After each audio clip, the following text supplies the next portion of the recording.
Mr. President, we so appreciate you giving us an hour of your time. I want to start by addressing the elephant in the room, sir. A lot of people did not think it was appropriate for you to be here today. You have pushed false claims about some of your rivals, from Nikki Haley to former President Barack Obama, saying that they were not born in the United States, which is not true. You have told 4 congresswomen of color who were American citizens to go back to where they came from. You have used words like animal and rabid to describe black district attorneys. You've attacked black journalists, calling them a loser, saying the questions that they ask are, quote, stupid and racist. You've had dinner with a white supremacist at your Mar-a-Lago resort. So my question, sir, now that you are asking black supporters to vote for you, why should black voters trust you after you have used language like that? Well, first of all, I don't think I've ever been asked a question in such a horrible manner. First question.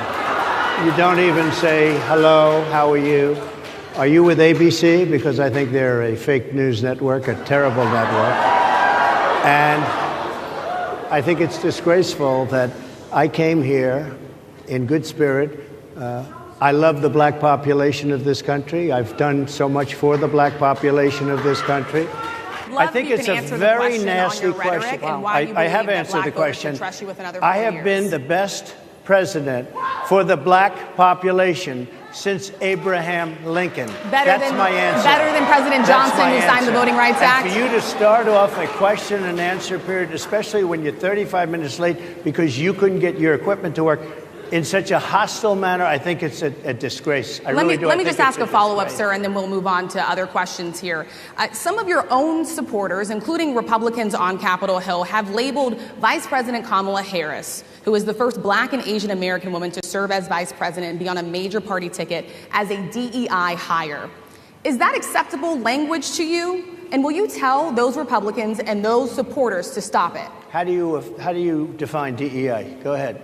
How do you define diversity, equity, inclusion? Okay, yeah, go ahead. Is that what your definition? That is give me a literally definition then. Would you give me a definition of that? Give me a definition. Sir, I'm asking you a question, a very direct question. Define it for me, if you would. I just defined it, sir. Do you believe that Vice President Kamala Harris is only on the ticket because she is a black woman? Well, I can say no. I think it's maybe a little bit different. So I've known her a long time indirectly, not directly very much, and she was always of Indian heritage, and she was only promoting Indian heritage. I didn't know she was black until a number of years ago when she happened to turn black, and now she wants to be known as black. So I don't know, is she Indian or is she black? She has always identified as a black woman. She went to a historically black college. I respect either one, but she obviously doesn't, because she was Indian all the way, and then all of a sudden she made a turn, and she became a black person. Just to be clear, sir, do you believe that she is... I think somebody should look into that, too, when you continue in a very hostile, nasty tone. It's a direct question, sir. Do you believe that Vice President Kamala Harris is a DEI hire, as some Republicans have said? I really don't know. I mean, I really don't know. Could be.